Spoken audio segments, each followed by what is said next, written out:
Saturday, July 6th. Is it July 6th? Yeah, July 6th, Saturday. Trying to get back in the habit of this. I think I've been noticing I tend to I have from time to time tended towards Venom, which has its place, but trying to keep an eye on it the past couple of days and be look for opportunities to be positive. I have this long list of prompts for this video journal.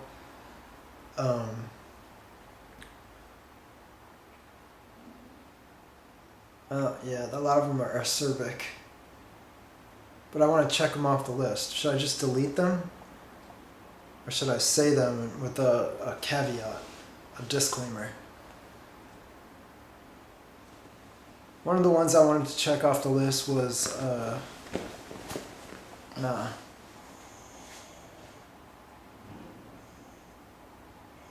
One of the ones I wanted to check off the list was, I don't even remember who it was when I wrote it down, but some lady I know was complaining about herself or her friend not being invited to a wedding, and I thought that reminds me of someone I knew that had something terrible happen to them as a young person, and then they became a junkie and died in jail.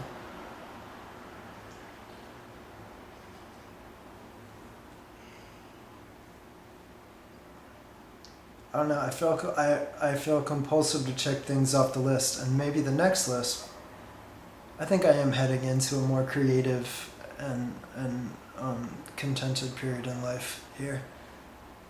Clearing the cobwebs of the previous regime. I've had an idea for a long time, this isn't negative, but to use the exterior side of a fence at my house as an advertisement for my business. Now, the current fence has tongue and groove. It's really nice redwood, but it's been painted. And it was good work when it was installed a long time ago. It was before I knew how to do such things. But the guy who did it was a carpenter named Big Al. And he did a good job. I liked Big Al. I wonder where he is today. But I was going to put I toyed with vertical, I don't think I'm going to like the way that looks, or horizontal, just fence boards that are in a big pile in my garden. I'm just tired of living in a construction site. I don't want to throw these in the trash, but I've got nowhere to put them. I figured if I did it nicely, I made a facade on the painted grayish white tongue and groove of horizontal boards, and then affixed living walls to it, it would be a good advertisement. But then, of course, if it looks like shit, I'll have ruined a very nice, perfectly good fence, and it will not be an effective advertisement. And one of the reasons I have doubts, aside from psychological or spiritual issues I need to work on, is that the tongue and groove boards, I think maybe they're designed this way, but each one, particularly the one in the middle, is a bit slanted. So if I'm nailing boards to it, are they going to look all wonky and scalloped in an unpleasant way, or it will be a nice character, or is there a way with shims to make it all nice and perfect and flat? Do I have to build a structure to attach the boards to? Should I just take all the old fences I've torn down? I mean, they're nice redwood boards. Just take them to the dump and just clear the space. I don't know, because I have so much I want to do and I want to accomplish, and there's certainly some imperative or exigency or wisdom behind making the time that I do elect to spend time that will buy dog food and people food and electrical bills and stuff like this, interest payments, lines of credit. Yeah, in another sense, if I was advising somebody else, I mean, I play more fast and loose with that maybe, but I'd just say you work on something, you take a chance, and you learn from it. There is really no irredeemable failure. I had a good day making music. Sort of taking that advice I just gave about the fence with the music, just getting in there and doing it. It's like with anything else, physical exercise, writing, music, carpentry, socializing, romance. If you want to get good at it or get back into some kind of rhythm or harmony or facility, metaphorically and literally, first couple times you do it, you just gotta let yourself be ugly, be stumbly. Just do it every day a little bit. Don't be so hard on yourself that there isn't an element or spirit of play.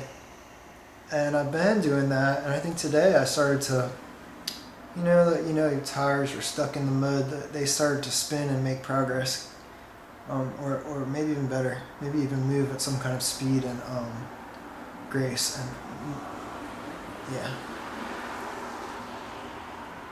so good to have Ramona here. So nice to have a piano and a camera and a shovel, a pickaxe and chainsaw, electric guitar, an amplifier, keyboard, set of earphones, a couch, telephone, reading glasses, tape recorder, old magazines to cut up. Thank you. Thank you, Lord. Thank you, Mom and Dad. The sun is setting outside. It's that beautiful light that's only in the summertime, There's good wintertime light too. I love the summertime light, right in the middle of it. So happy to be here. I'm happy I was outside with the dog a bunch today. Happy I made music. This is a video journal. I've been doing live versions too. But there was a song by, who was it? Pusha T, I think, where the chorus, or whatever it's called, was I put numbers on the board, or put numbers on the board, and I've got all these series, which basically, I think, the idea was to provide a structure to use instruments, because when I have instruments that I don't use, I feel like I should get rid of them, or I just feel like it's sad. I anthropomorphize them, but that's real, man. This camera has a spirit, and it wants to work and serve like a dog and like a person, like a raccoon, like a lake.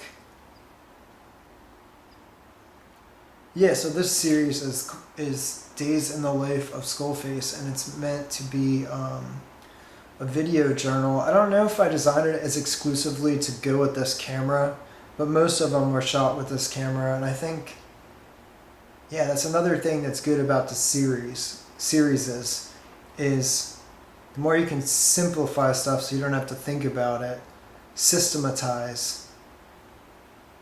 Yeah, it just provides a structure for creation, removes impediments, and from that something can grow.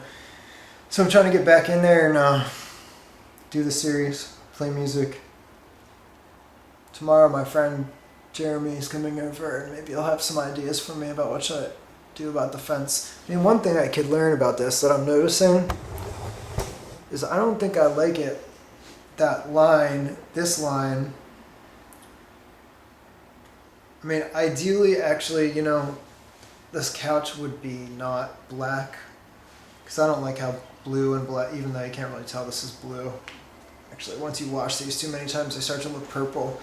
But I don't like how blue and black looks together, but I'm glad I have a couch. This should be white probably, and I don't like it when the camera's like that. I don't think. Yeah, I actually made a lot of movies like this with Eric, and I learned to use it. Yeah, how to frame a shot well. And it seems narcissistic and goofy to be like moving around because you can see there's a monitor there. Moving around, but it's a work of art. You got to make the shot good. See, this shot looks a little bit better to me. That guy for Shannon Hume, I think he had a similar thing. Probably, actually not probably, definitely older than this camera. But he put a I wonder where he got it from. A lot of it, he had a fisheye lens for it. I doubt that was because it was a really old camera. I think it actually was something that he clipped on. Or I wonder. I mean, that dude, I could totally picture it just being like he glued a bottle bottom onto it, but I don't know if anybody actually watches these. Certainly if they do, I'd be really surprised if they watch them all the way to the end, but if somebody wants to, I mean, maybe I'll do it too, but I suspect it's hard information to find. Tell me, I mean, I guess more importantly, how to get a fisheye lens for this camera, which is a what is it? I think it's a Sony. I should know. I don't know. I can't see it. I don't feel like it's a Sony. Like my friend Casey Johansson called it a dad cam. It's a camcorder. It's probably from the early 2000s. And it doesn't look like there's any way. I have no idea how you would clip a fisheye onto it, or how did Shannon Hoon do that with his?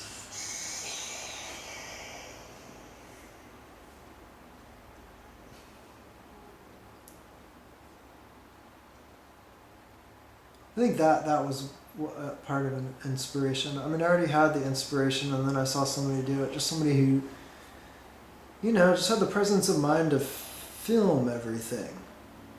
To film a lot. It seemed like an absolute nightmare to edit that footage to make that documentary, which his friends and colleagues did. But, which is why I just, at least for now, have set this up. So it's just, I record it and then, I mean, I'm way behind, but sometimes eventually put it on the internet and it's done. Maybe I should put I'll do, however, and I'm probably on 20 or 30 something of these, make it to 50 or 100, and then I have to do a long form project. We'll see. Alright, that's enough for today. Bye.